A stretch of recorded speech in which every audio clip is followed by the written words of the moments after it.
Hey everybody, Adam with Front Range Storm Contractors. Today we're in Sedalia, Colorado. They got hit on July 4th with some hail. It wasn't huge, but I've seen some damage on some of the houses in this area. I have some friends that live in the neighborhood. Of course, those friends are industry friends, so they're doing their own thing. Anyways, today we're up here on a wood shake roof. So I just wanted to show you guys what you would do, what kind of damage to look for on a wood shake roof. First thing I do on a wood shake roof is I look around and see if there are any pieces that seem to be, just laying around. And I try to find out where they might be missing from. Like this one right here could be missing from right there, maybe.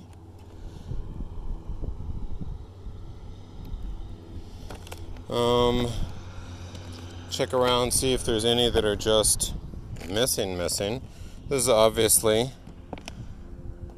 missing from right there, and it's recent.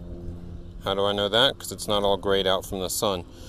So the sun, one thing to keep in mind on wood shake roofs is that they all start out this bright, almost red, fresh wood color, and it just looks amazing when it's first installed. But the sun turns it gray over time. This little crack right there, and ages it kind of quickly. Missing some there. Whoops, some there.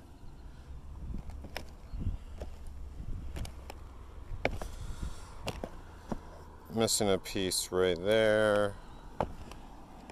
Couple of pieces there. Couple of pieces right in there that we're missing. And several pieces right here that are missing. Anyway, so that's the first kind of thing that I look for there. And then the next thing that I look for is any what's called soft metal. So we're talking vents, and we're talking valleys. So go to the vents. I don't really see anything on this flashing right here.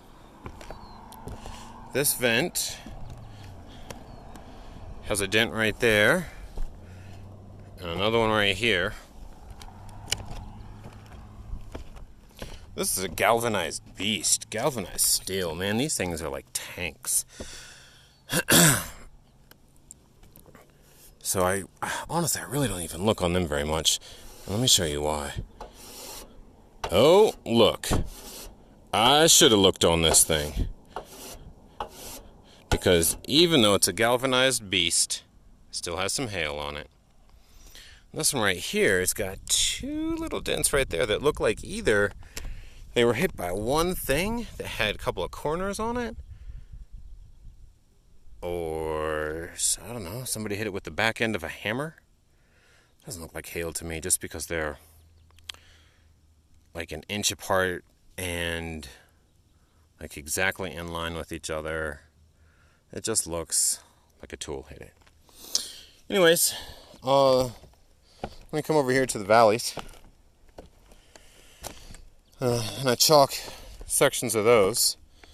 So I chalked this section over here, and I've got 1, 2, 3 dents in it. 4, actually. So I stop chalking that one, and I move on to the next one. And I chalk this one, and that could be 1.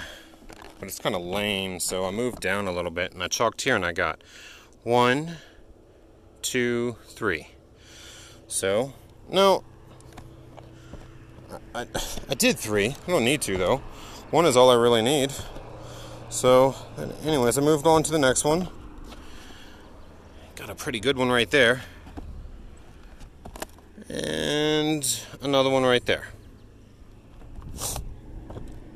Move on to the next valley. Actually went down the valley a little bit for this one. And look. 1, to right there. Okay, so what that's going to do is now the insurance company owes to replace those vents that were dented,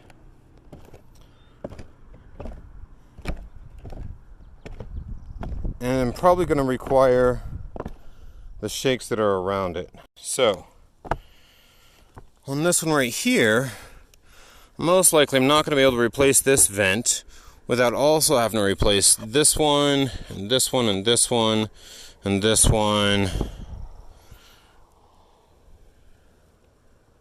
and maybe that one. Okay. And for these, I'm going to have to replace this one, this one, this one, this one, that one down underneath there, that one, at least. But when it comes to the valleys, so this piece of metal is 36 inches wide, which means it goes 18 inches that way and 18 inches that way. And these wood shakes are so old, there's no way I'm going to be able to replace that valley metal without replacing the wood shakes alongside of it. Which means 18 inches is going to be about right here. Okay? So all the way up and down this valley, there, and there. Turn it so that you can see how wide that is.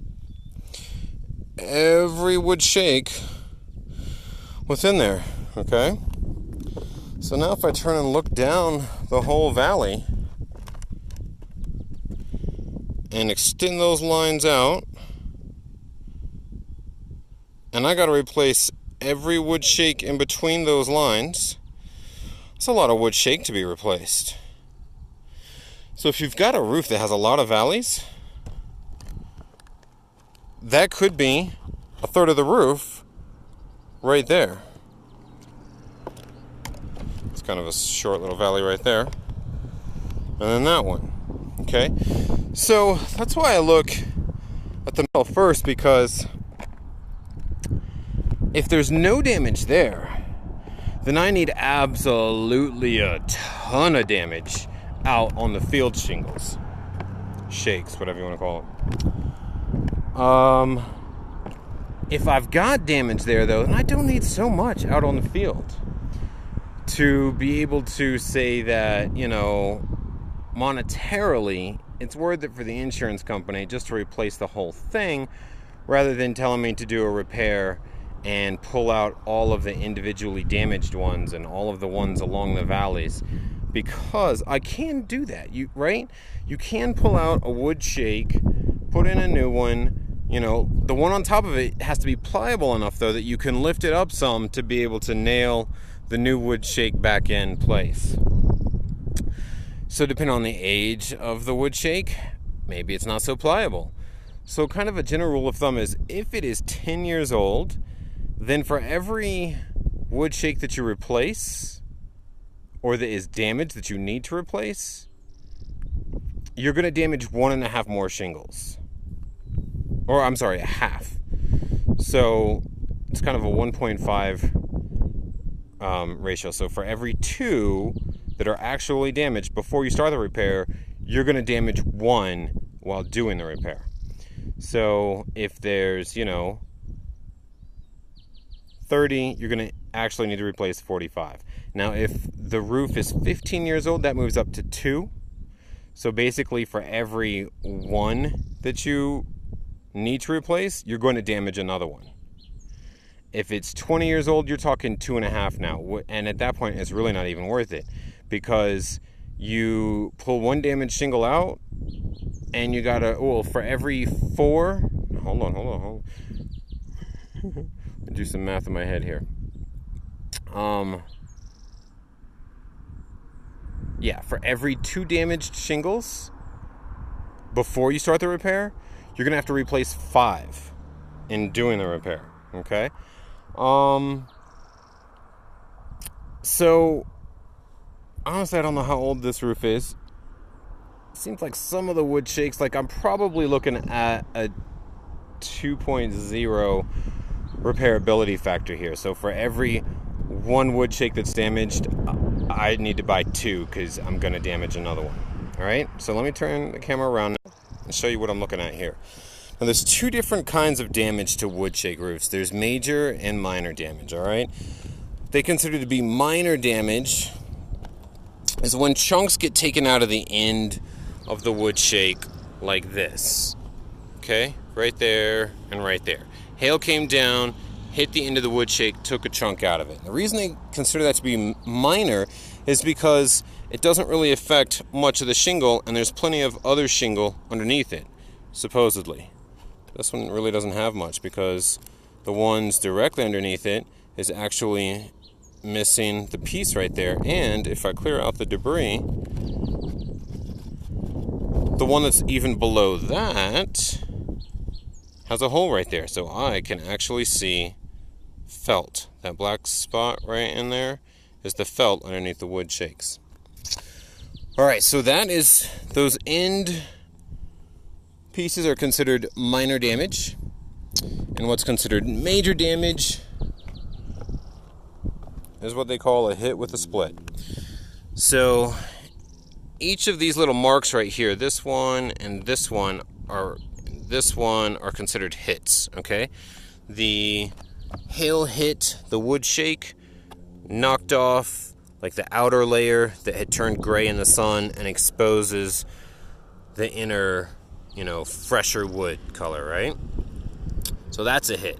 Now if the hit also happens to cause one of these splits in the wood shake, that's considered major damage. So how do you tell if it caused that split? Well, it's fresh on the inside. Now, yes, I did just extend this one. It was cracked from about here down, and I just made the crack go up further, but it was already cracked. That is considered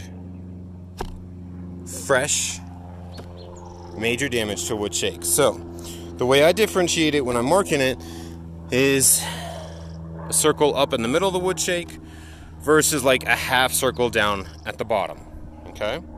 So, on this front side, so that would be a split right there. These would all be minor damage little chunks.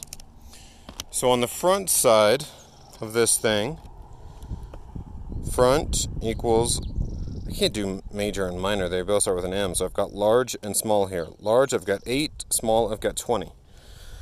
So some insurance companies are going to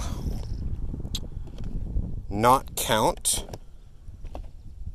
the minor or small damage, those little end pieces being damaged, but they will count major damage like this one. It's a split with a hit, and it's fresh. So on the rear, I've got 8 major, 6 minor, in my 10-foot by 10-foot square here. And so then what you do is you just take that test area and multiply it out by the whole size of the roof, and you get how many shingles you need to replace, and then you multiply that by the repairability factor, which for this one is going to be 2. So for every square, I've at least got 8 actual damage, 16 once you consider the repairability factor. So 16 wood shakes that need to be repaired per square, plus all the ones along the valleys. That's going to put this one probably at 2/3 to 75% of the roof. So that should get bought by their insurance company. Now I'm going to go and talk to the homeowner and tell him what I found, and we'll see how it goes. Have a good one, everybody.